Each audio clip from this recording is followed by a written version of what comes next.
তাহলে এই জাস্ট রাত্রি 10টা 10:30 নাগাদ বাজে, এই জাস্ট এলাম বাড়ি ডিউটি থেকে, কাজের থেকে। তো যাই হোক, একটা বাইকারের রুম কীরকম হয় তোমরা দেখো। অনেকের রুমে দেখো হয়তো বাইক রাখা আছে, তো বাট আমাদের এরকম না। বাকি বাইকের অ্যাসেসরিজ যেগুলো হয়, মানে সার্ভিস স্টে, রাইডিং জ্যাকেট, এইসব সবাই ছিটকে করে সার্ভিস স্টে পড়ে আছে। এইদিকেও সেম, এটা খুলে দেয়। অ্যাকচুয়ালি বৃষ্টির সময় তো প্রচুর পরিমাণে বৃষ্টি হচ্ছিলো, তাই এই কারণে এগুলো খুলে রেখেছি সেভ রাখার জন্য।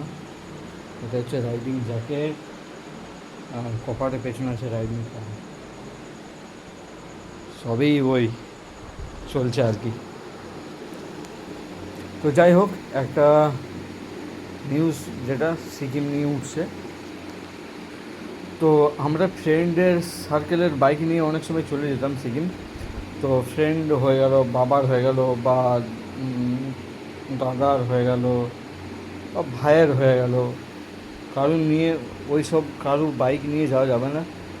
নিজস্ব পার্সোনাল তোমার নামে বাইক আছে, তুমি রাইড করে নিয়ে যেতে পারো, আদার্স কাউকে ওরা অ্যালাউ করবে না। বাকি এইটুকুই মেসেজ তোমাদেরকে দেওয়ার ছিল। বাকি গুড নম্বর লেক তোমরা ভিজিট করো, অসাম জায়গা।